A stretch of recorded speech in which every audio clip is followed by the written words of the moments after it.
प्रतिदिन शिवलिंग का निर्माण करती थी और शिवलिंग का निर्माण कर कर उसकी पूजन कर कर अर्चना कर कर उसका विसर्जन करती थी सती माता।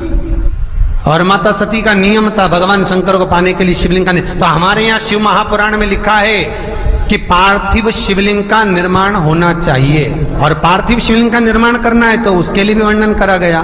ब्राह्मण श्वेत मट्टी के शिवलिंग का निर्माण करे, वैश्य पीली मट्टी के शिवलिंग का निर्माण करे, क्षत्रिय लाल मट्टी के शिवलिंग का निर्माण करे और शूद्र काली मट्टी के शिवलिंग का निर्माण करे। कितना बड़ा शिवलिंग बनाना चाहिए? अगर हम पार्थिव शिवलिंग का निर्माण कर रहे हैं या हमारे घर में हम कोई मूर्ति रख रहे हैं या हमारे घर में हम कोई मूर्ति को विराजमान कर रहे हैं तो उस मूर्ति का भाव कितना बड़ा होना चाहिए? तो कहा जमीन पर अपने हस्त कमल को रखकर अंगूठे को ऊंचा कर कर देख लो, बस इतनी बड़ी मूर्ति घर के अंदर होना चाहिए। चाहे वो लड्डू गोपाल की हो, चाहे वो दुर्गा भवानी की हो, चाहे वो राम जी की हो, शंकर जी की हो, कृष्ण की हो, जिसकी रखना हो, बस इतनी बड़ी मूर्ति घर के अंदर होना चाहिए। क्यों? इससे बड़ी अगर मूर्ति होती है तो जैसे मंदिर में सेवा होती है उतनी सेवा की उसको जरूरत पड़ती है। और अगर इससे छोटी मूर्ति होती है, जितनी छोटी होगी उतनी सेवा कम करना पड़ती है। तो मूर्ति जितनी छोटी होगी उतना सुख प्रदान करे, उतना सुख, उतना आनंद देगी।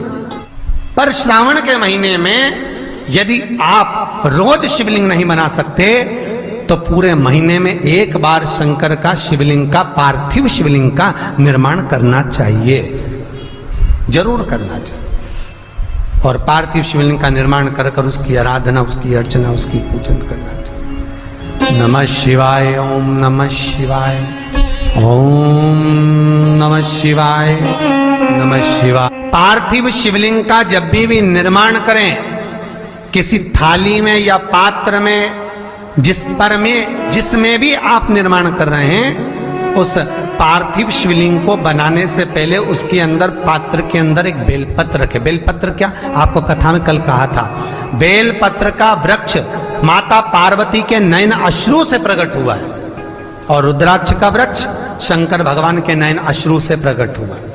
तो बेलपत्र रखकर फिर उसके ऊपर शिवलिंग का निर्माण करें, फिर उसके ऊपर शिवलिंग, उसका लाभ आनंदित होगा, उसका सुख आनंदित होगा, वो आनंद फल देने वाला होगा। कई लोग सीधे थाली में शिवलिंग बना देते हैं।